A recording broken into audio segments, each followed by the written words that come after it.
Hello guys, welcome to my channel. हम लोग question number 2 तक सॉल्व कर चुके हैं, ठीक है। सो आज हम लोग 3 से स्टार्ट करेंगे। एक कृषि फार्म में 540 बीघा जमीन को 14 दिन में जोतने होंगे। प्रथम 4 दिन में 5 ट्रैक्टर 120 बीघा जमीन जोत सकते हैं। समय पर जोतने का काम खत्म करने के लिए कितने ट्रैक्टर लगेंगे, ये त्रैणार्षिक सूत्र से हल करना है, ठीक है। तो चलो हम लोग लिखते हैं। इसे कैसे लिखेंगे, पहले तो आप देखो कि यहाँ पे 540 बीघा जमीन को 14 दिन में यहाँ पे काम कंप्लीट करना है इतने दिनों में।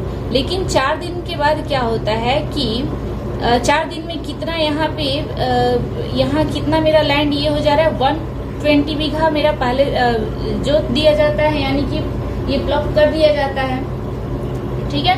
तो यहाँ हम यहाँ लिखेंगे पहले कि मेरा अब दिन भी मेरा कम हो गया, यानी पहले 14 दिन था, अब उसमें से 4 दिन निकल गया है। 14 डेज था, अब इसमें से 4 डेज मेरा आउट हो गया।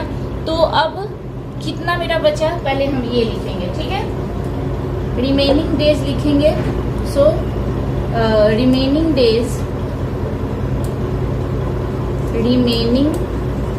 डेज इक्वल टू, पहले मेरा 14 था, अब उसमें से 4 डेज मेरा निकल गया, दैट इज 10 डेज, ठीक है। और मेरा रिमेनिंग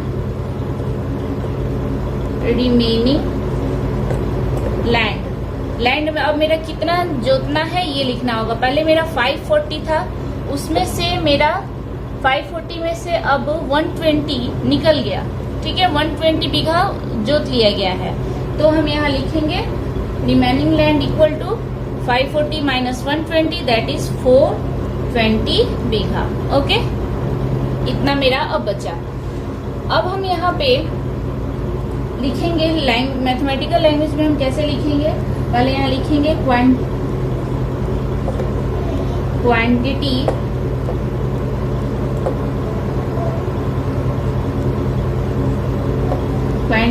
ऑफ लैंड बीघा में है, ठीक है, बीघा। और इधर लिखेंगे डेज, और यहाँ हम लिखेंगे नंबर ऑफ ट्रैक्टर, ठीक है, नंबर ऑफ ट्रैक्टर।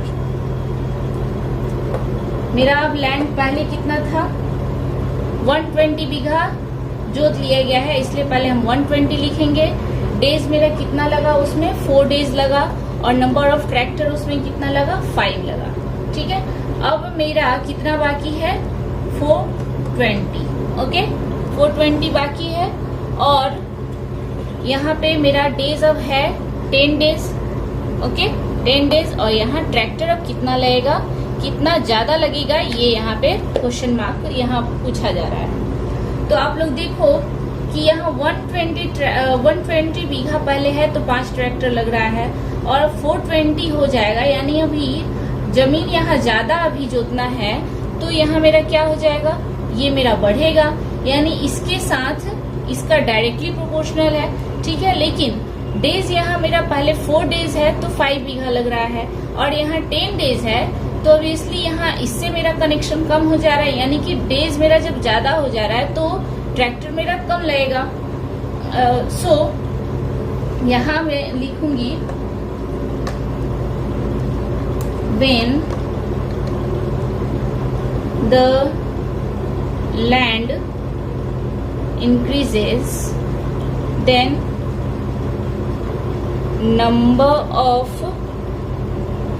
tractor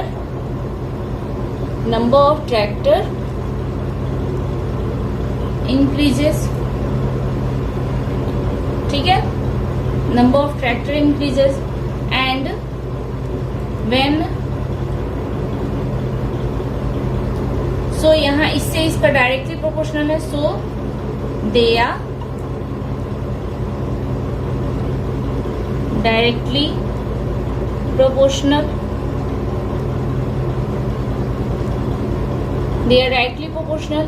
और अब इसके साथ मेरा इसका कनेक्शन इनवर्सली हो जा रहा है, तो days and tractor number, tractor number are inversely proportional. ठीक है, इनवर्सली प्रोपोर्शनल। तो अब हम इसका ये बनाएंगे, इक्वेशन बनाएंगे। कैसे बनाते हैं? सो 5/x इक्वल टू, मेरा बोर्ड छोटा है इसलिए एक्चुअली मैंने मिटा दिया। ओके, 5/x इक्वल टू, इसका पहले लिखेंगे 120 बाई, क्योंकि डायरेक्टली प्रोपोर्शनल है इसलिए वैसे ही लिखेंगे सेम, और इसका इनवर्सली प्रोपोर्शनल है तो इसका हम लिखेंगे इनटू 4/10, सॉरी 10/4, 10/4। ठीक है। नाउ x के साथ cross multiply, that is 120 into 10, x equal to 420 into 4 into 5। So x equal to 420 into 4 into 5 by 120 into 10। ठीक है, क्रॉस मल्टीप्लाई x के साथ जो है वो नीचे आ जाता है। देखो यहाँ पे कैंसिल, 0 0 से 0 कैंसिल, 5 2 जा 10, 2 2 जा 4। अब यहाँ देखो 6 6 7 जा 42। ठीक है, तो यहाँ कितना आया? x इक्वल टू 7 आया।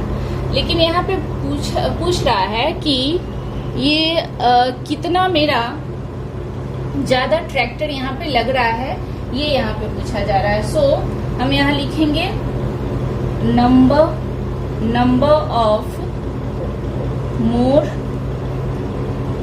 Tractor equal to 7 minus 5। मेरा 5 पहले है, 7 minus 5 that is 2 tractor. Answer. ठीक है। नाउ क्वेश्चन नंबर 30 लोगों ने 15 दिन में एक गांव के रास्ते को 3/7 हिस्सा मरम्मत करते हैं। यदि 10 लोगों का काम सम्मिलित कर दिया जाएगा तो बाकी हिस्से को रास्ते को मरम्मत करने में कितने दिन लगेंगे, ये हमें निकालना है। ठीक है, तो पहले आप देखो कि रास्ते का कितना हिस्सा मरम्मत हुआ है। एक रास्ता है, ठीक है, तो हम पहले निकालेंगे कि मेरा कितना रिमेनिंग अभी कितना रास्ता बाकी है काम करने को। तो हम लोग लिखते हैं कि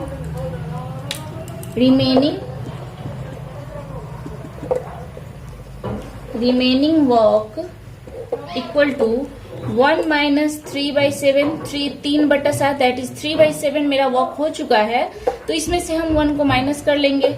सो मेरा कितना हुआ? 4/7। ये इतना मेरा पार्ट अभी बाकी है। ठीक है, रिमेनिंग वॉक बाकी है। अब हम निकालेंगे कि अब मेरा यहाँ दिया हुआ है क्वेश्चन में कि पहले 30 लोग काम करते हैं और अब 10 लोग और आ जाते हैं काम करने के लिए, मतलब लोगों की संख्या यहाँ पे बढ़ गई है। तो अब हम लिखेंगे कि नंबर ऑफ पीपल अब कितने हो गए हैं, ये हम लिखेंगे number of people equal to, यहाँ लिखेंगे पहले 30 थे, उसके बाद अब हो गए हैं 10 और आ गए हैं। सो 30 + 10 that is 40 people. Okay, now यहाँ अब हम क्या करेंगे, लिखेंगे नंबर ऑफ पीपल, यहाँ लिखेंगे part of work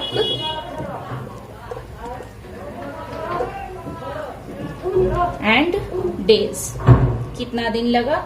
number of people पहले कितने थे? 30 थे, वो हम लिखेंगे।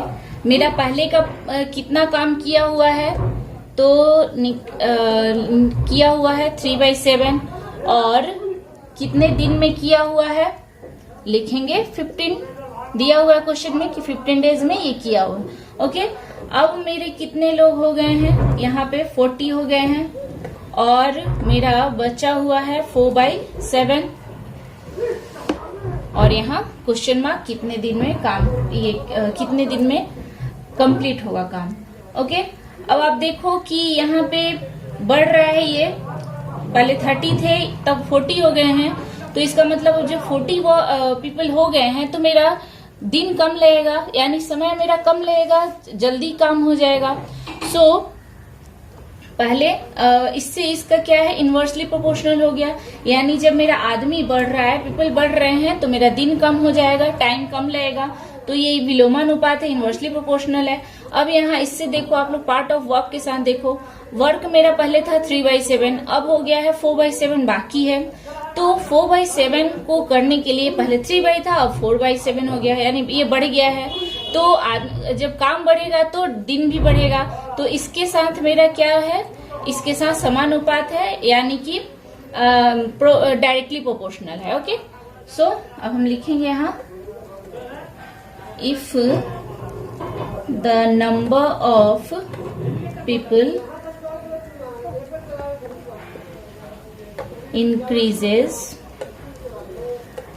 increases then time will be decreases. Okay, time will be decreases, and so it is inversely proportional, and with work it is directly proportional. Work के साथ, काम के साथ मेरा समानुपात है, और इसके साथ मेरा नंबर ऑफ पीपल के साथ मेरा विलोमानुपात संबंध होता है। ठीक है, तो अब यहाँ लिखना होगा, late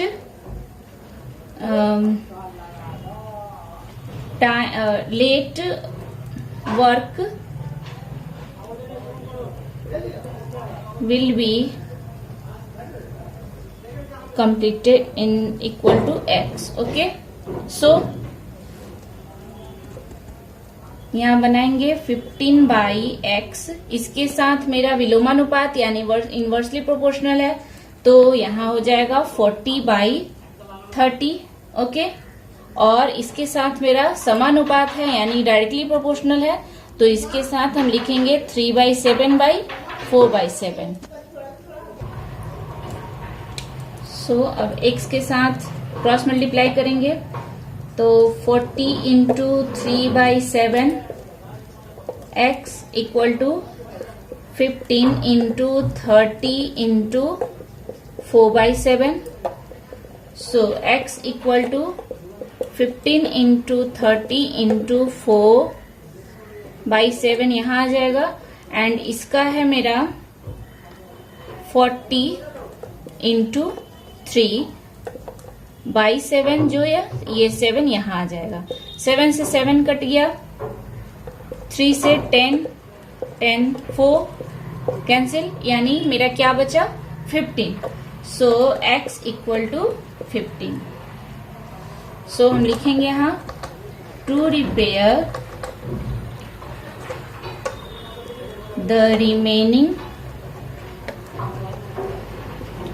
remaining road equal to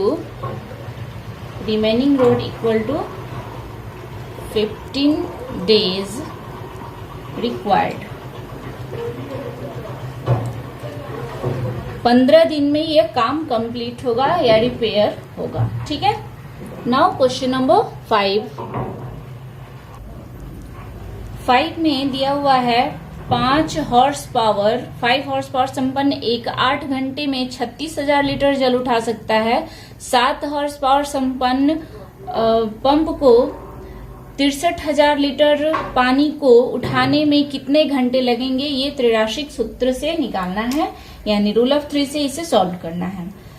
पहले लिखा हुआ है कि मेरा दिया हुआ है हॉर्स पावर, यहाँ पे क्वेश्चन नंबर 5 है, हॉर्स पावर दिया हुआ है, इधर दिया हुआ है आपका क्वांटिटी, यानी पानी मेरा कितना निकल रहा है, क्वांटिटी ऑफ वाटर, और एक दिया हुआ है कितना टाइम में निकल रहा है। ठीक है, तो यहाँ हम लिखेंगे पहले मेरा 5 हॉर्स पावर लग रहा है, 8 घंटा में निकाल रहा है 36,000। ओके, अब 7 हॉर्स पावर है और कितना निकल रहा है, 63,000 निकल रहा है। तो यहाँ पे पूछा जा रहा है कितने घंटे में निकलेगा। ओके, ये कितने घंटे में निकलेगा, ये टाइम आवर में है। तो आप लोग देखो कि ये जो पहले मेरा 5 हॉर्स पावर है तो 8 आवर्स लग रहे हैं। जब 7 हॉर्स पावर हो जाएगा, यहाँ पे जब पावर बढ़ गया है तो मेरा ऑब्वियसली टाइम कम लगेगा। सो इसके साथ मेरा क्या रिलेशन है, ये विलोमानुपात यानी कि इनवर्सली प्रोपोर्शनल बना रहा है। ठीक है, इनवर्सली प्रोपोर्शनल है। और ये मेरा समानुपात है। कैसे देखो आप लोग, ये 36,000 है तो 8 घंटा लग रहा है। इसमें यदि ये 63 होगा तो ये ज्यादा लगेगा। इसका मतलब इससे ही मेरा समानुपात है यानी डायरेक्टली प्रोपोर्शनल है। तो हम लिखेंगे if HP increases, time decreases. Okay, time मेरा कम लगेगा। And if quantity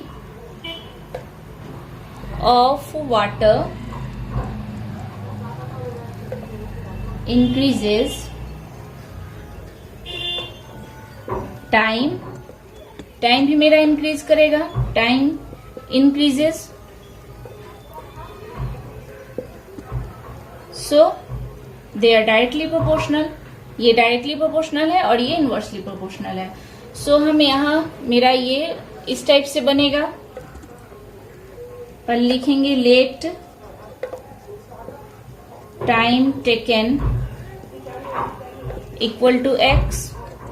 so 8/x equal to विलोमानुपात है, इनवर्सली प्रोपोर्शनल है। सो 7/5 इंटू, और ये समानुपात है, डायरेक्टली प्रोपोर्शनल है, तो 36,000/63,000। ठीक है, सो x क्रॉस मल्टीप्लाई 7 इंटू 36,000 इधर होगा मेरा 7 इंटू 36 एंड इधर होगा 5 into 63,000 into 8. So x equal to 5 into 63,000 into 8 by 7 into 36,000. ठीक है, 30 से 30 कैंसिल। ओके, सो देखो आप लोग, पहले इससे 7 9 जा 63 एंड 9 4 जा 36, 4 2 जा 8। तो यहाँ पे मेरा कितना बचा, 5 इंटू 2 बचा। सो हम यहाँ लिखेंगे x equal to 5 into 2 that is 10 hours. तो यहाँ पे टाइम लगा मेरा, लिखेंगे 10 hours. Time is required, time is required, that is the answer। Hope आप लोग को ये पसंद आया हो वीडियो। सो प्लीज अपने फ्रेंड के साथ लाइक कीजिए, शेयर कीजिए, सब्सक्राइब कीजिए, ताकि आप लोग को मेरे वीडियो के नए नए अपडेट्स हमेशा मिलते रहे। Thank you.